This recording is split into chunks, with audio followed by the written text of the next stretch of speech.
Alright, we're gonna do a little side commentary. I forgot to tell you guys that when I'm cooking it, I cut the, I forgot which end I cut the head off, so you always want to cut it a little bit lower, about 4 inches away from the head, so that just in case there's any poison sacs there that you missed, or poison glands, you get rid of them.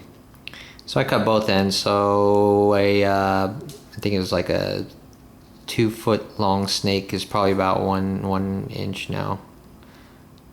Excuse me, 1 foot. Sorry, I'm a little tired and I'm ready to eat. But here's the rattle if you've never seen it. It's a baby, so this is a small rattle, about the size of about 1.5, maybe about 2 times the size of my thumbnail.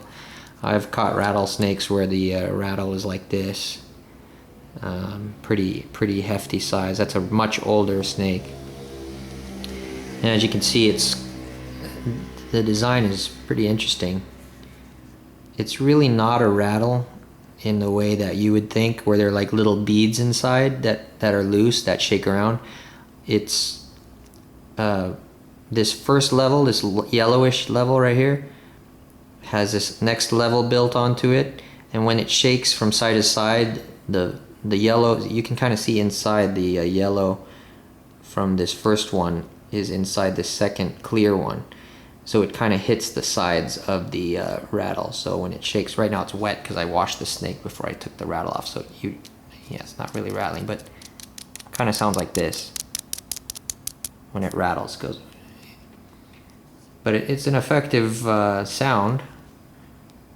You can see the chambers inside. This bottom one goes inside the second one. The second one goes inside the third one. The third one goes inside the fourth. Fourth goes in the fifth. Fifth and the sixth, which is the very last one. And you kind of see this, the way the sixth one is. Let me get the lens in focus.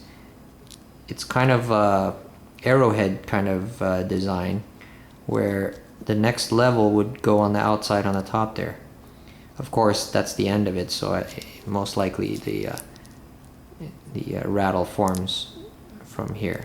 It's either butter or I cut myself. Okay, I cut myself when I was cutting the snake. Oop, shoot, so I dropped the rattle. Let's see if I can catch it. There it is.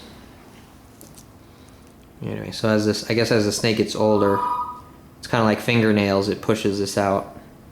Don't quote me on that, because I don't know much about rattlesnakes, other than what I just learned. Got the phone ringing in the background. Pretty cool design though. Once the water evaporates from inside the chambers, this will rattle really nicely. You can sort of hear it if I hold it from the little end first and shake the bigger. Yeah, but the water gets in the way. But it's not, you can really hear it goes. Okie doke. I'm gonna go back and film the snake steak when it's done.